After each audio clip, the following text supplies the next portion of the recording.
Are you a deviant? You know, like those of us who binge watch serial killer programs, laugh at the stupid shit people do, and revel in anything adult? Well, you found your people. Join us as we crack open the door to the padded cell and release the insanely stupid, the weirdly wonderful, and those who choose to live outside societal norms. We'll delve into the strange, the macabre, the sexy, and the outrageous. So if you're a deviant, then you have your place with us in the padded cell. Hello. Welcome to episode 35 of the Padded Cell podcast. I'm Vicky. I'm Nancy. And hello again. It's great to be here because that means we've done 35 weeks of this, Nance. It's insane. 35 weeks. It's crazy. Just need to let that hang in the air a moment because... we thought it was just going to be me and you having a nice little chat. I know we keep saying this, but I think the bigger it gets and the more people we have on board, I'm just like, fucking hell, it's a bit scary actually, the way it's going now, to be honest. It's a bit of pressure now. It is a bit of pressure now. It's not just me and you having a lovely time. We've actually got to come up with the goods. Come up with something interesting to say. The more we go on, the pressure to find these things that are interesting to talk about. Well, I've got loads. I have got loads, but I don't research them until I need them because I'll forget the information. Yeah. So I've got the dilemma of what the fuck to choose out of all these things and how it all fits in. Just and then put names in a hat. Well, I go down a rabbit hole. You see, I go onto one subject and then I find something else and then I find something else and I'm like, oh, I'm doing that. So my first one doesn't get done. It's just the way I roll, really. But yeah, 35 episodes, 35 weeks. We're still here doing our thing. We are. And it feels good.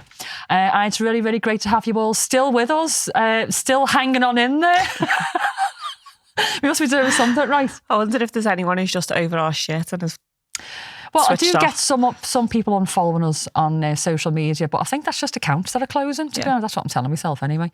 The Patreons are still holding on tight. You know, the Patreons have gone over 100. Woohoo! I know. Exciting. Over 100. In fact, I think it's 113. Wow. Yeah, that's a really big jump. That's amazing. Yeah, really pleased with that. And for those that don't know, we had a special thing going on for our Patreon. So the first 100 got automatically elevated to the top tier at no extra cost. And as part of that, they got into a WhatsApp group, which we're both in. Actually, Dylan, did you say you want to be in our WhatsApp group? I would love to be in the WhatsApp group. Okay. Yeah. It's a community with a few groups in it, depending on your tastes. So you're not going to be exposed to all kinds of really mad shit unless you want to be. I'm ready for anything, Vicky. You're ready for the mad shit. You're going to bring the mad shit, I think. Hell yeah. I mean, hell yeah. That's what they were saying yesterday. They're like, can't wait to meet Dylan and find out what he's actually into. Yeah, exactly. What his kinks are. I was well behaved yesterday. You were? Yeah. Jacob, not so much. Really? Jacob's a little dark horse. So what was he up to? Are we allowed to say? I was like, do you want to get in the wheel? Yeah, I do. Spun him once, then he was like, again, faster. Like it's a roundabout. Yeah. Again. We're not tempted to get in any equipment? Maybe next time. Next time. Yeah. It's nice to observe. Yeah. Well, I offered to put him on the little Spitfire downstairs. Yeah. Didn't fancy you?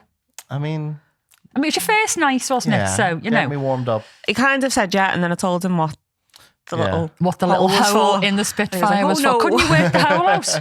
I mean, not initially. I thought it was just for comfort. Okay, so I'm going to explain this piece of equipment. So it's like a cross lying down. It's got legs, and we call it a Spitfire because it actually looks like a Spitfire when you're lying down on it. And it's got like leather straps and stuff on it, and it's got a place for your head to go and a hole about that big. It's like a pear-shaped hole, it's a very wishful thinking hole to have a hole that big. And you're supposed to put a poor unfortunate face down and the tackle is supposed to dangle out of the hole. And it's made especially as a cock and ball torture bench. Mm-hmm. And it's that perfect kicking height for me. Custom made. Perfect. Yeah. Can't wait to try it out. Yeah. Yeah. Well, there you go. You heard it here. Next time. Heard it here.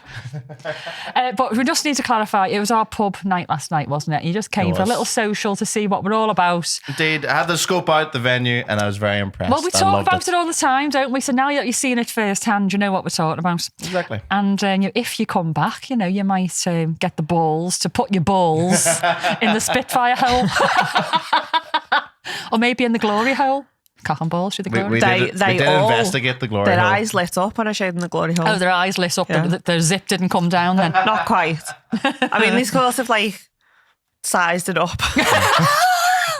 So you walked up to it to see if you were the right height for and the we kind of holes. felt the holes to be like, right, okay, cool. This is fine.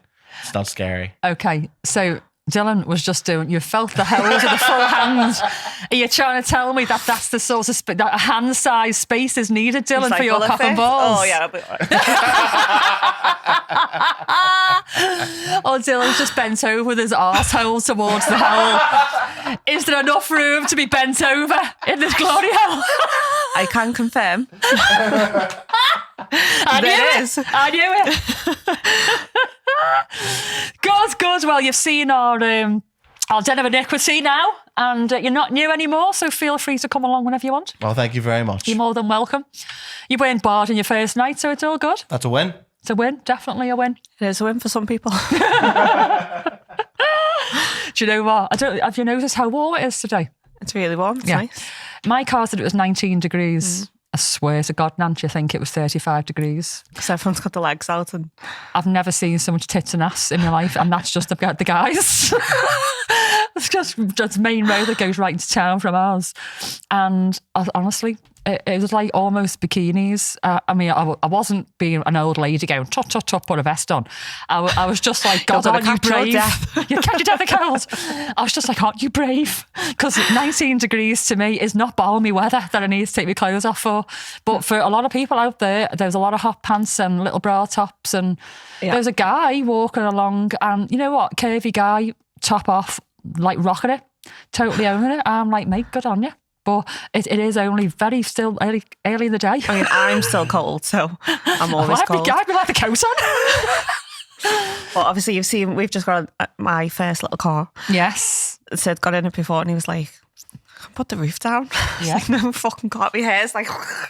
Like Bridget Jones. I'm like, no, I'm cold.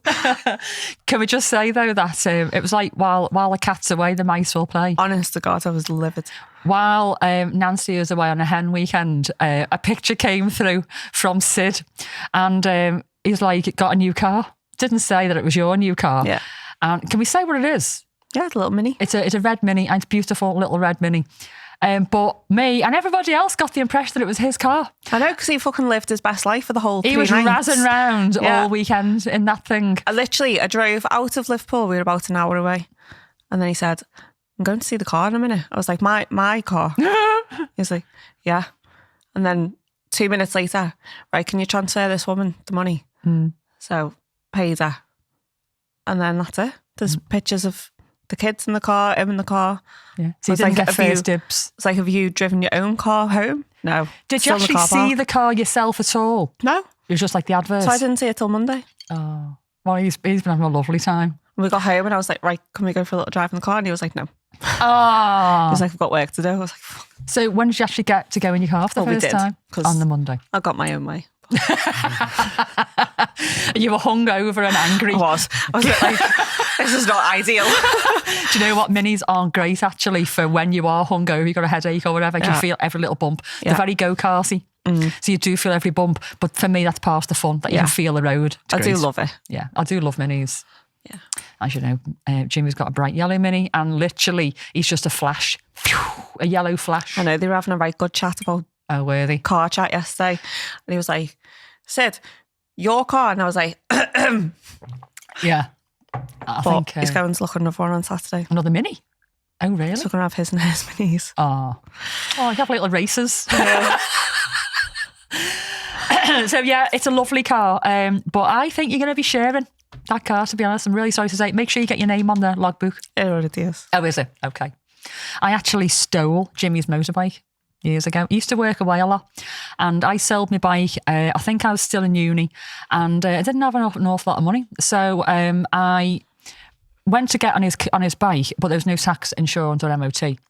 And to go and get it MOT'd, it had to be in my name. I was presenting it and the tax and everything. So I just swapped everything over. I did try and phone him, but he's in Rotterdam on some ship somewhere. So I was like, oh, well, I'm in the post office. I'm just going to do it. So I changed all the documentation to my name, the MOT, the insurance, the tax, everything. So when he came back and I was riding around on the bike, I had to break it to him that I'd changed everything into my name. It's now mine. And so to this day, and it's probably a good 15 years, he still says that I stole his motorbike. Like petty. Get over it, Jim. Get over it. It's been a very long time. Do you know what? Talking about get over it. The reel that went out recently, Peter the Plumber. Mm-hmm. I don't know if you've seen this reel, how popular it's getting, Dylan. Oh, really? Yeah. On Facebook, it's got over 1 million views. 255, I think, shares now. And something like 15,000 likes and loves. So Peter the Plumber, he got it straight away as soon as it came through. I was like, Pete, this is for you. And he was like, oh God, I'm never going to be able to live this down. But now I keep sending him little screenshots of the progression of the clip and how well it's doing. So now he's quite liking the fact that his story and his knob is doing very well. And I think either me or Jim suggested that he should come on the show. And it's me. It's me, yeah. I am the dick. I am that dick, yeah. Anyway, right. This is going out on the 16th of May. How long have we been recording, Dylan? For about 1 second. Too long. About 10 minutes. Okay. It's not that bad. It was interesting content. It's not that bad. Yeah. Anyway, we're having a lovely time. So, 16th of May, this is going out. And have you heard of H.H. Holmes? H.H. Holmes, no. You might have heard the name, but maybe not too sure. No? Dylan? It rings a bell, but I'm not sure. Rings a bell. It rings a bell to a lot of people, and they don't really know why. This guy was born on the 16th of May in 1861, and he was better known as Herman Webster Mudgett. Does that help? No, not even a little bit. It shouldn't really, because he's not really very well known as that. But he was, and probably still is, the most prolific serial killer. He was the first and most prolific serial killer in America. You love a serial killer, don't you? And have you heard of the Murder Castle? No. Have you heard of the Murder Castle? No. Okay, I'm going to educate you. It isn't my segment, but you know what? I know a little bit, so I'm going to tell you. Okay, so he actually aspired to be a doctor and didn't do very well in university, just about scraped through, and decided to go and be a chemist instead. Changed his name from Herman Webster Mudgett to H.H. Holmes, and apparently it was in homage to Sherlock Holmes. He was like a hero. And as a chemist, he then started his murderous ways, and he was a real fraudster and swindler, and he would meet women, lure them in, promise them engagement, love, a life, and coerce them into signing over their wealth, insurance policies, all this kind of thing, and then would kill them off. And he did this a lot. And I mean, I know it's like 1800s and everything, but he murdered a lot of people. I'm like, what was everybody doing? Did they not miss all these women that were going missing? Anyway, he did it for years. And he met up with this other fraudster. I'm going to call him Ben. His name is Ben, but I can't remember his surname, weird surname. And between the two of them, they set up this like insurance fraud scheme, and Ben was going to fake his own death, and they were going to run away with the money. But actually, H.H. Holmes killed him off anyway and claimed the money. But his wife got a little bit suspicious, and she's like, yeah, I'm not happy with this. So he said, look, he had this insurance policy. He's just disappeared. Here's some money. He sent you some money. Mm-hmm. Gave her $500, which is a lot then. But he got 10 grand and gave her $500. Then he was like, yeah, I don't trust the kids either because they're starting to give it large. So he killed 3 of them as well. And eventually the insurance fraud guys caught up with him, and he was charged and sentenced to death for the murder of Ben. But while he was in prison, he admitted, I think, to 27 murders, and then a further 60 odd. But experts reckon it was nearer 200. And this was people that he, like, fiancés, if you like, employees before they signed, he agreed to sign the contract with them. They had to agree to sign over all of their money and everything to him. I don't know what excuse he gave for that, like, but and then just randomers who he swindled, and rather than just like, pick their pocket and let them live their lives, no, he was going for the big bounties and then killing them. And he built this murder castle. It was rigged with like trapdoors, secret passageways, a gas chamber, a kiln. to actually cremate the bodies. And I mean, there's a little bit of speculation now over the legitimacy of the murder castle and if he actually built it and came up with all the ideas. But regardless of that, you just burp. No, it was me cheek squeaked. Your cheek squeaked. Yeah. How'd you do that? Oh. Okay. So, Moving on. moving on. So, yeah, there's a little bit of the murder castle definitely did exist, but I think there's a little bit of speculation over how much he actually built. But he did have all these little secret passageways and everything all over the place. Did you see the American Horror Story Hotel? Yes. With Lady Gaga?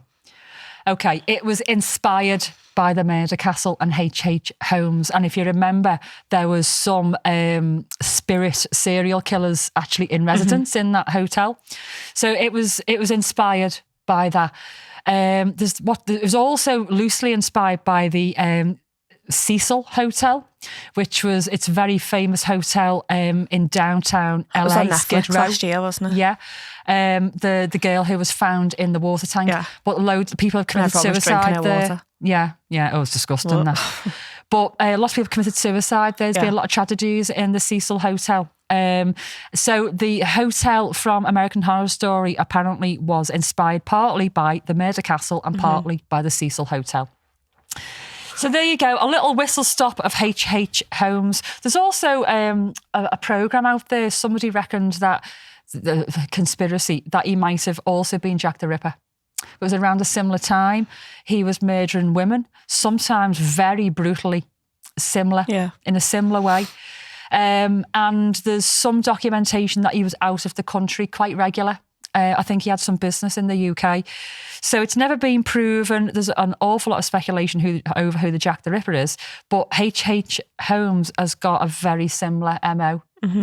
And as brutal as, and when you see his picture, it does look like some of the pictures you see of Jack the Ripper, sketches, very, very similar. But then a lot of guys out at that time, bowler hats, big, massive moustache. Oh, there you go. H.H. Holmes. There you go. So he looks a lot like a lot of guys then. But if you look at some of the Jack the Ripper photos that are out there, he does look quite similar. And they looks like a bastard, doesn't he? He does. And some theories around Jack the Ripper is that he was a doctor or a surgeon or whatever, and he did train in medicine. Yeah. So there's quite a lot of links there, really. So there you go. He was born on the 16th of May in 1861. So a little bit of history for you there. So that wasn't my segment, but since you didn't know, there you go.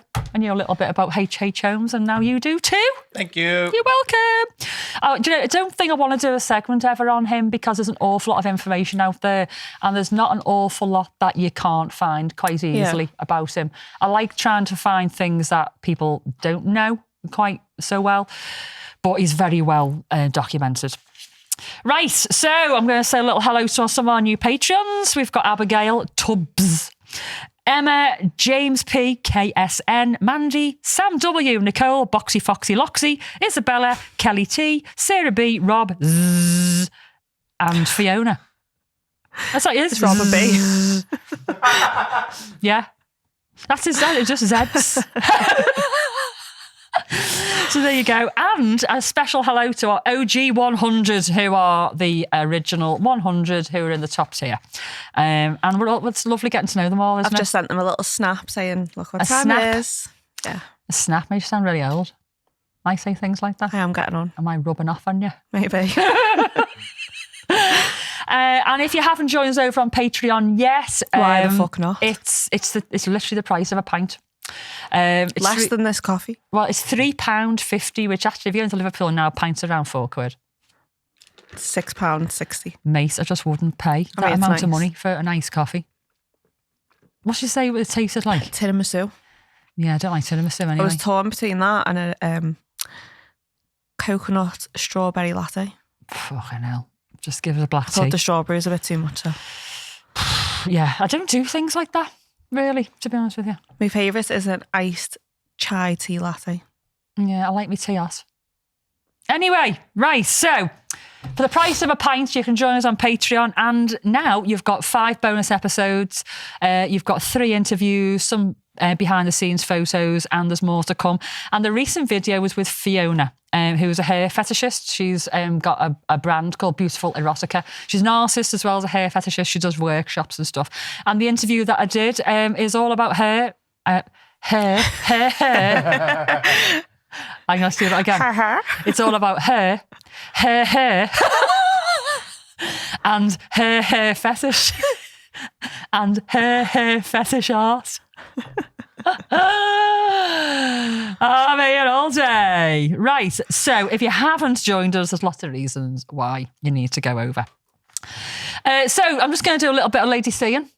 Let's do it. Today, and I'm going to get you involved a little bit in the chatting. Might get you involved a little bit as well. Wonderful. Just a little bit. Yeah. Okay. So I've got a couple of stories later on after the dangly bit, but I'm just going to talk a little bit about being a dom and double dominant and how we learn. Mm-hmm.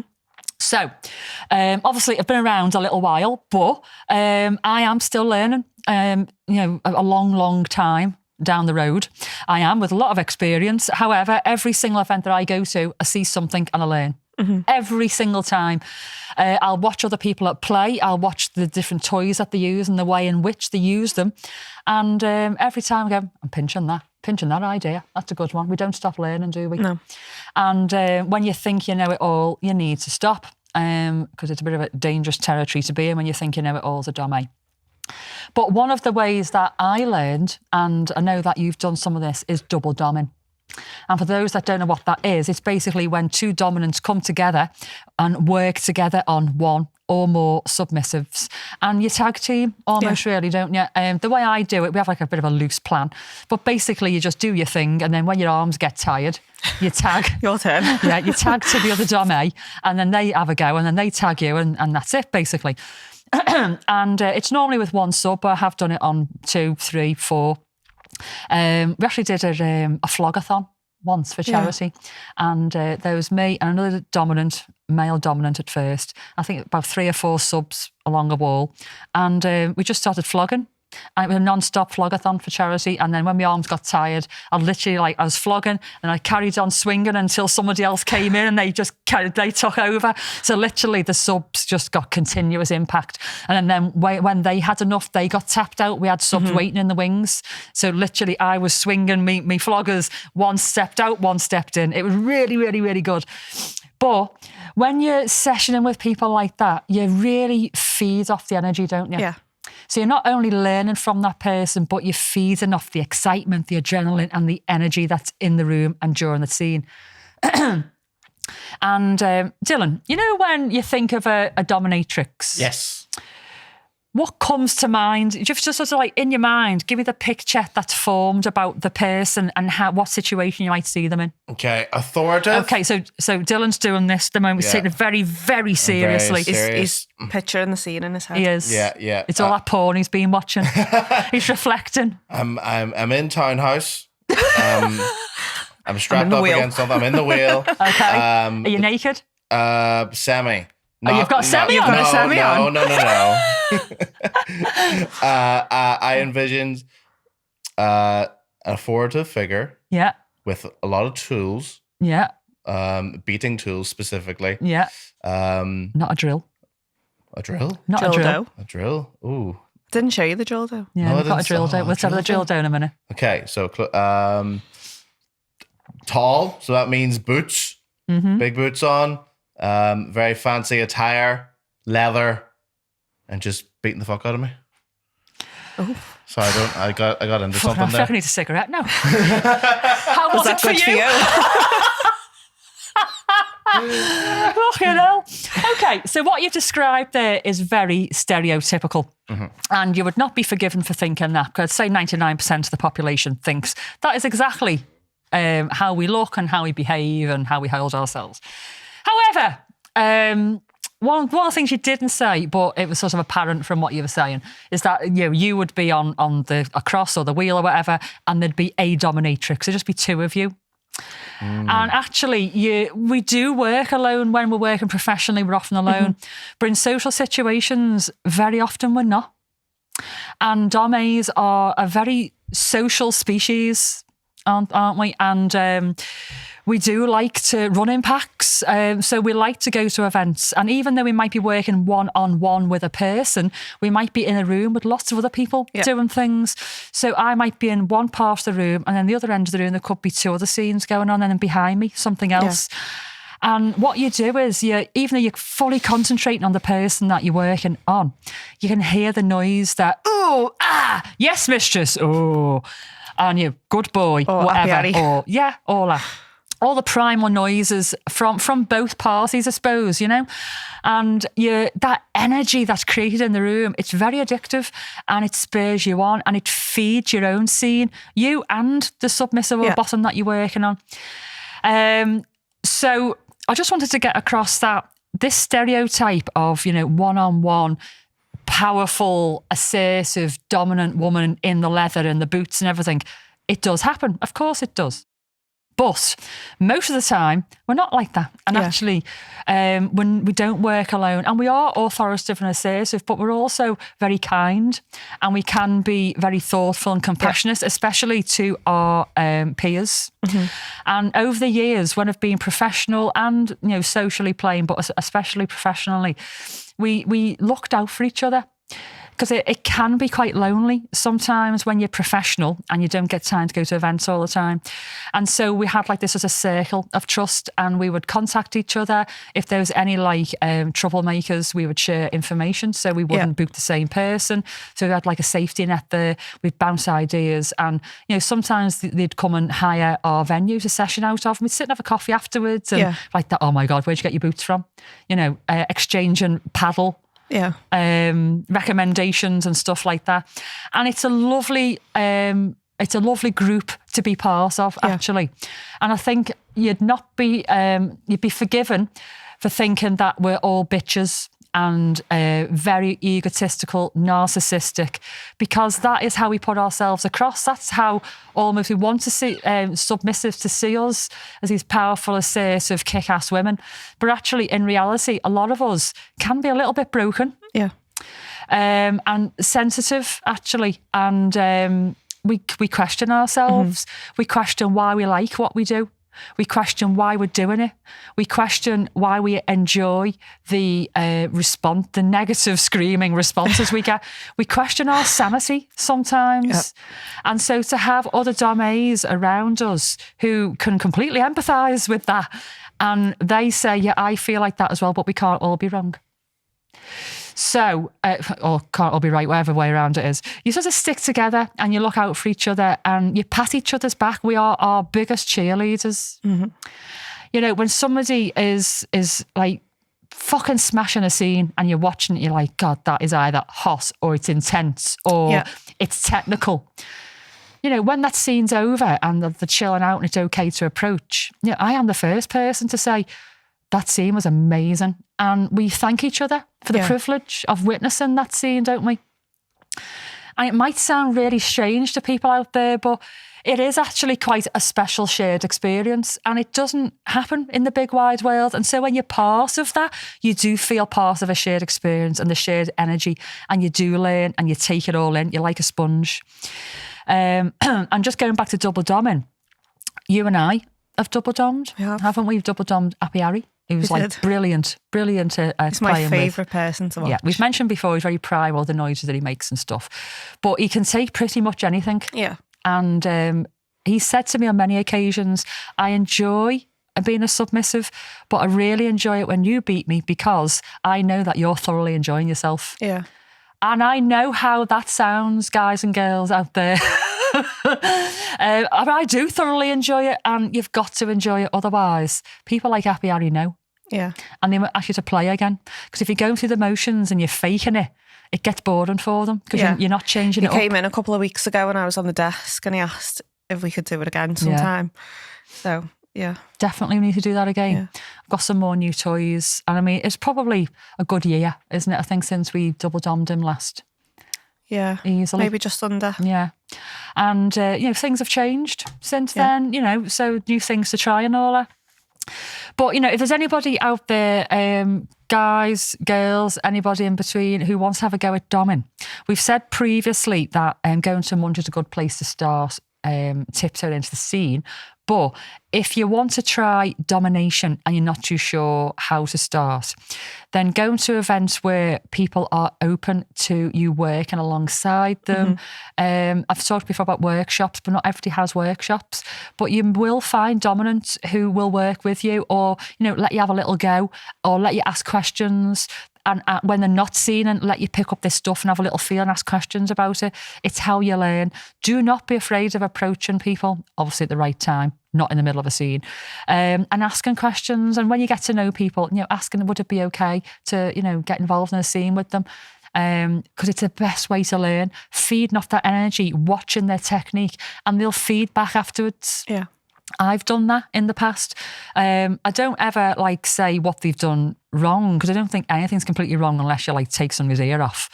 But you can look at technique and how they can just adjust technique, and then once you do that, they can actually feel it works better themselves. It's well, how I've seen you you countless times particularly with another domme.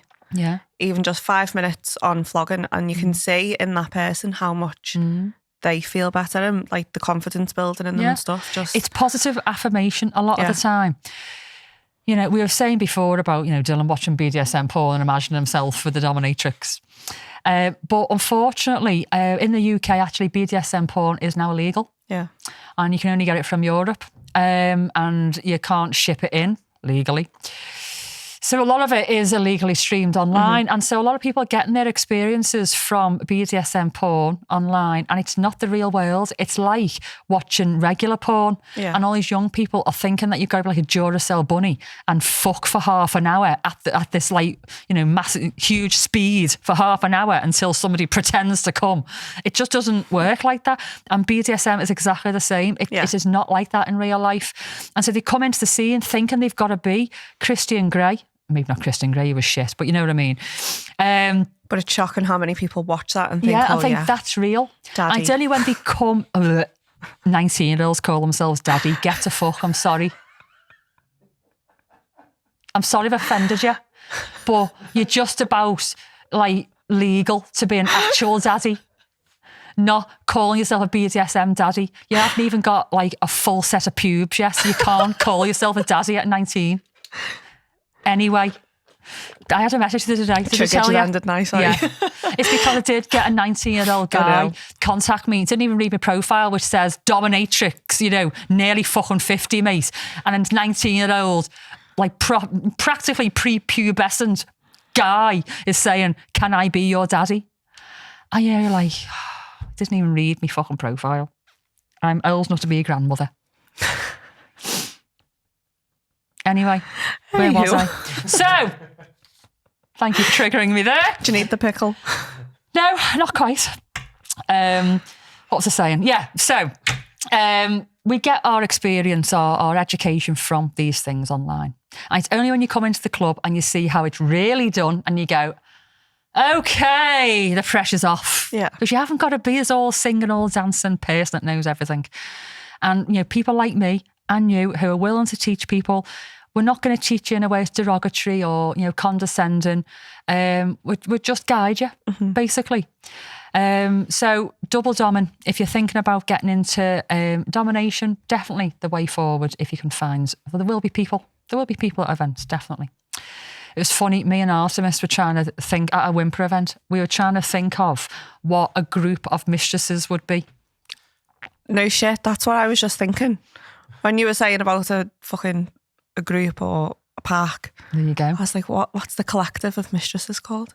So you're getting into my head. A gaggle. We have got a hive mind sometimes. We have got a hive mind. Now, I did say a gaggle when we initially, but it needs to rhyme. You know what I'm like? It's got to sound and look good. So we're like that, racking our brains at Whimper when we should have been, wielding our floggers. And I think we were outside and having some downtime. And I went, a Menace of Mistrai. I like her. Because it can't be mistresses. Because that it's just too many zzz, and me with the occasional stammer. Can you imagine me go zzz. So I thought, there isn't a plural, I suppose, for mistresses, but I've just created one. It's Mistrai. A Menace of Mistrai. We are a Menace of Mistrai. Do you like that? I love it. It looks good on paper because I've typed it. Just to remind myself to say it. It could be an event. It could be. It could be. How much time have we got, Dylan? Let's say, how long have we had?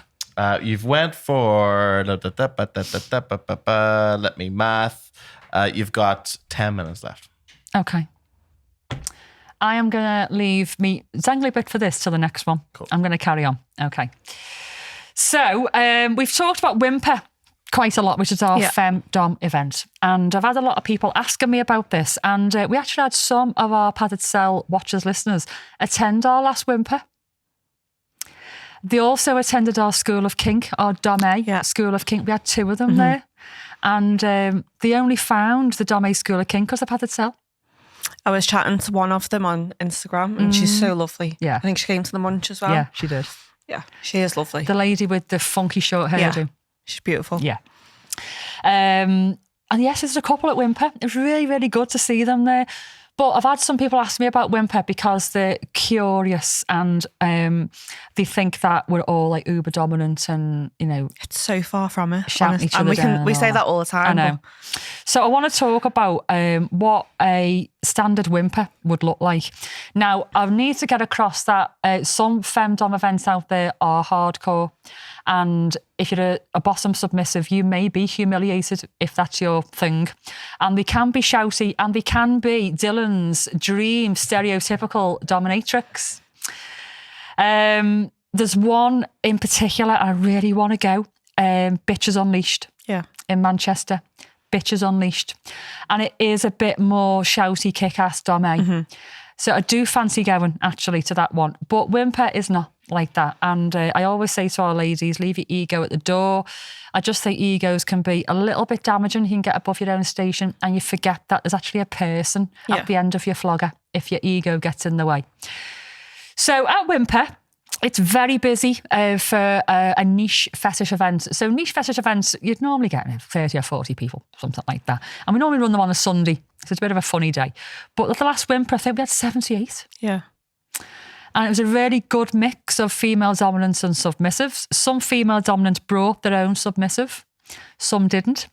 So a lot of submissives come on their own as well. And we have a mixture of male and female and non-binary. And we normally have clipboards with like a little sort of question sheet on it. And it's for the submissives and bottoms to fill in what their absolute boundaries are, the limitations, what they might like to try and what their interests are. And they keep that with them. So if we want to approach and ask them if they want to go and do a scene with us, we can go and see what the limitations and boundaries and stuff are. And it's a really good, quick way of me especially establishing if this is something that I want to play with. There's only certain things that I really want to do hardcore at Whimper. Yeah. Some of the things that interest me. So straight away, it saves me a conversation. Yeah. Not wasting his time, he's not wasting mine. It's really good. And then about an hour or so in, we have a group play. The first thing we do, though, is we'll grab a bottom or a submissive, our hands or a baton or something, and we play a tune. What's the tune? Fucking hell, we do it every time. We Will Rock You. No. We've done that. No, we've done Seven Nation Army, and this one is... I know. It's Hit Me With Your Best Shot. Yeah. That one, yeah? So I normally have 2 submissives on the go because I like a little bit of a drum kiss. I've had 3 before today. And I have a little baton and I have something else. And I'm like that, hit me with your best, on their arses, just giving it loads, banging away, little trills and all out, wherever they're fucking called. And we do that. That's really good. Gets them all warmed up. We have a proper little laugh doing it. And then we'll do a group activity. And we basically... just put the sub through the paces, make a little bit of a show of them, have a really good laugh. There's normally a winner and they might win an entry to a future Whimper. And then people go off, get a drink. Some domies then will approach some submissives and go and choose them for play.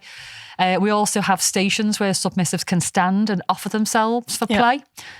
Some people are a bit shy of putting themselves out there. So we have like a few little corners where they can go and stand and wait to be selected. And if I'm feeling completely cunty, I will leave some of them there all day, unselected.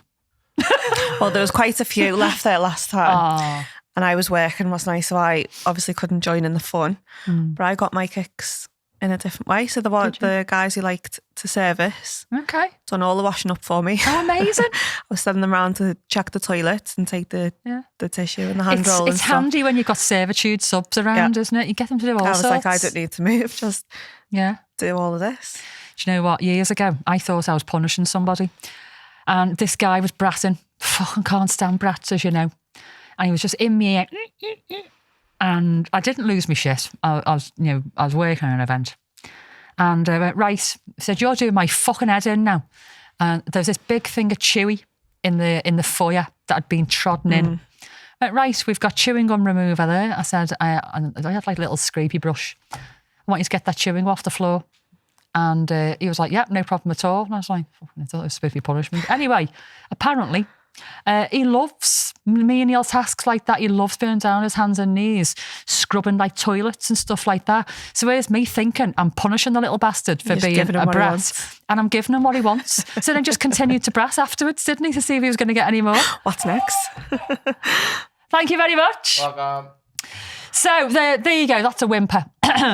And one of the things we've done at Whimper, we've done a sub-circuit training. And sub-circuit training, I've done it about 3 times now, 4 times. And we might have around about 7 mistresses spread around the building. And each of them has like a station where they'll do something. So it could be flogging, it could be caning, it could be electrics, it could be foot worship, that kind of thing. And they have, I think it's 5 minutes on each station, with 1 minute beforehand just to go over safe words and boundaries, and 1 minute to just take a breath and run to the next station. And in between times, I am running up and down the corridors with my fuck me horn. You know, all those type horns. I can't do the horn. I've got one of those, and it said fuck me on it. And so there's me trying to be like a dominatrix, scary dominatrix with me fuck me horn. So when it came to 5 minutes, I was running up and down the stairs going oink, oink, oink, oink, oink, oink, oink around the whole building. There's like, right, go, change. And all the subs are just running to the next station so they weren't late, coming to a slide and stop, quick consent, straight into it again. Anyway, there's this one time, and it was summer. We had 7 domains and 21 subs on the sub-circus, and I was like, there's just no way we're not going to get through them all. So we had to double them up and do 2 at a time. And I swear to fucking God, the mistresses were sweating past themselves. They loved it, but it was like, how many times have we got to do the same thing? It's hard going, isn't it? It's really, really hard going. But at the end of it all, our adrenaline's just like up there, and the subs I've got lovely red arses and red rosy cheeks from it all. So the sub-circuit training is really, really good. But the oohs and ahs and screams around the building from all the different corners of all these guys and girls experiencing all these mad things, and me go oink, oink, oink around the building. It's just like, when you think like you're being cool, you're not. It is my favourite when you hear a sound. Yes. And you instantly like head turn. Yeah. Where's that coming from? Yeah. That sounds interesting. Yeah, it's really good. It makes you go, doesn't it? Have a look. What am I missing? The FOMO and all that. Right, so before we finish, I'm going to do a fetish factoid, which is relevant, if you like, and it's something that I have witnessed myself. You'll know what this is, and I think Dylan will know what it is as well, actually. Objectification, Dylan. Yes. Go on, give me a definition. Best definition going off the top of my head. How do I word this? I know it's to be objectified is almost to be treated in such a negative way that you're not caring about a human as a human and more like an object. Okay. I wish we had I know, yeah. a camera on Dylan at all times. So, right. So you think that I am the person here with the jazz hands? No, because Dylan has literally just been doing this behind the scenes. That's my thinking motion. Is it? Thank God that's not my thinking motion. No fucking sit next to me ever again. Okay, so yes, you're partly right. I think you're coming from it from a vanilla perspective. A lot of women tend to complain, quite rightly, about being objectified. So that definition is correct, but from a BDSM perspective, objectification is degrading somebody almost. It's making them perform menial tasks that you don't want to do. And it's like dehumanising them. like you've said, but we do it in a way of using them in place of inanimate objects. So we can make them perform these tasks to dehumanise them, even ignore them, not treat them like a human, and not even call them by their name and stuff. It's very humiliating, and not everybody's into that. But the other form of objectification is when we use them as like tables and chairs and stuff like that. Little footstools. I've done that before at Tootsie's. All the time. So Tootsie's is a foot fetish event. It's the boss. I trample people. Loved the one I came to. It's really good. I walk up and down people in bare feet. Little bit of kicking the balls as well. A bit of squishing. And in return, for all of my hard work doing that, I normally have somebody give me a little foot massage afterwards. It's great.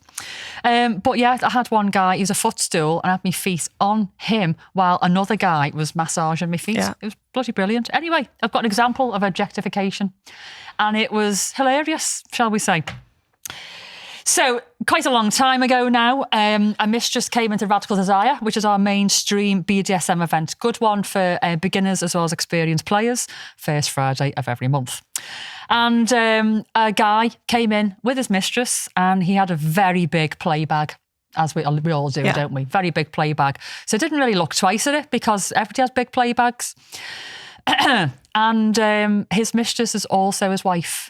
But when they were in the club, they didn't really use that dynamic. It was just mistress and submissive.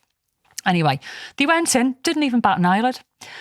And I went to do my little walk around about 11 o'clock, making sure everybody was okay, behaving themselves and stuff. Went into the lounge. And I swear to God, Nance, I stopped dead in my tracks. Not an awful lot makes me stand still and go like that.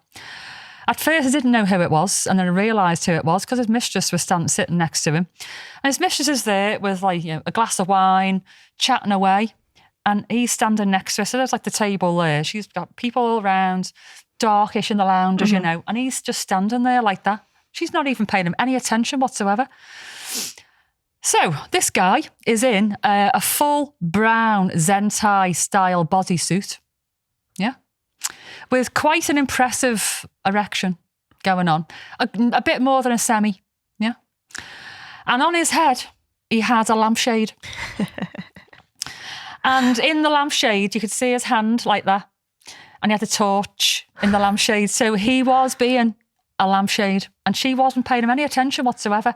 So I came over, and I was trying not to pay him any attention as well, because obviously that was the point. And I said, so, mistress, I said, you've brought your own lighting tonight. And she said, yeah. And she said, and if you do this, and she went like that, and squoze his cock, the light goes out. And she went like that, squoze his cock, he went, dink. And turned the light out. And then she went, squoze his cock again, dink, light went back on again. Well, I thought that was bloody brilliant. So I was like going, on, off, and his willy got bigger. And the light got brighter. Yeah. Anyway, so I just said that this is ingenious, mistress. So she said, remembering that this is her husband in real life. So she said, well, to be honest with you, Lady C, I was sick and tired of his bright ideas. So I decided to make him my bright idea. I love that. She made her husband into a lamp for the whole night. He stood as a lamp. Oh.